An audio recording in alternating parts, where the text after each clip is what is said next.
Hello, എൻ്റെ ഈ ഇരിപ്പ് കണ്ടിട്ട് എന്തെങ്കിലും പന്തികേട് തോന്നുന്നുണ്ടോ? കഴിഞ്ഞ 2 ദിവസമായിട്ട് കിടന്ന കിടപ്പായിരുന്നു. ഇന്നാണ് ഒന്ന് എണീറ്റിരിക്കാൻ പാകത്തിനായത് കേട്ടോ. സംഭവം ഒരു പപ്സ് കഴിച്ച് ഫുഡ് പോയ്സൺ ആയതാണ്. അത് ആക്ച്വലി ഞാൻ എനിക്ക് വേണ്ടി വാങ്ങിച്ചതായിരുന്നില്ല. വേദു ഒന്നും കഴിക്കുന്നുണ്ടായിരുന്നില്ല. അപ്പോൾ അവൻ അതെങ്കിലും അത് കഴിച്ചോട്ടെ എന്ന് വെച്ച് വാങ്ങിച്ചുകൊണ്ട് കൊടുത്താണ്. പക്ഷെ അവൻ അത് കഴിക്കാൻ കൂട്ടാക്കിയില്ല. എന്നിട്ട് എന്നെ മോട്ടിവേറ്റ് ചെയ്യുകയും ചെയ്തു. അമ്മ കഴിച്ചോ എന്ന് പറഞ്ഞിട്ട് ഞാൻ അതെടുത്ത് കഴിച്ചു. അത് കഴിച്ച് വൈകുന്നേരമൊക്കെ ആയപ്പോൾ ഒരു വട്ടം ഒന്ന് വൊമിറ്റ് ചെയ്തു കേട്ടോ. ആ വൊമിറ്റ് ചെയ്തിട്ട് പിന്നെ അങ്ങോട്ട് ക്ഷീണവും തളർച്ചയും തന്നെയായിരുന്നു. എനിക്ക് എണീറ്റ് നിൽക്കാൻ പറ്റുന്നില്ല. കൈയും കാലൊക്കെ അങ്ങോട്ട് വിറയ്ക്കായിരുന്നു.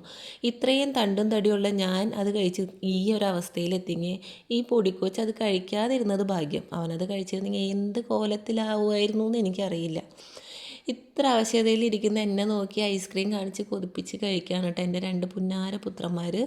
എനിക്ക് തരാണ്ട് നല്ല ആസ്വദിച്ച് ഞാൻ വീഡിയോ എടുക്കുന്നത് കണ്ടപ്പോൾ കുറച്ചും കൂടെ ആവേശത്തിലാണ് കഴിപ്പ് കേട്ടോ. ചേട്ടൻ കഴിക്കുന്നു, അനിയൻ്റെ വായിൽ കോരി ഒഴിച്ച് കൊടുക്കുന്നു, എന്തൊക്കെയോ അവിടെ സംഭവിക്കുന്നുണ്ട്. ഐസ്ക്രീം കഴിച്ചാലോ അല്ലെങ്കിൽ എന്തെങ്കിലും വായിക്ക് ഇഷ്ടപ്പെട്ടത് കഴിച്ച് കഴിഞ്ഞാൽ വേദുക്കുട്ടൻ്റെ ഒരു ഡയലോഗ് ഉണ്ട് കേട്ടോ. എമ്മി ടേച്ച് അല്ല വേദു. വൈകുന്നേരം ആയപ്പോൾ ഡൂഡുക്കുട്ടൻ്റെ പതിവ് കലാപരിപാടി കോഴികളെ കഴിച്ചിട്ട് എൻ്റെ ചെടി കാണിക്കുന്നു നോക്കി ഞാൻ നട്ട് വളർത്തി എൻ്റെ മണി പ്ലാന്റ് ആണ് ആ കുത്തി തിന്നുകൊണ്ടിരിക്കുന്നത്.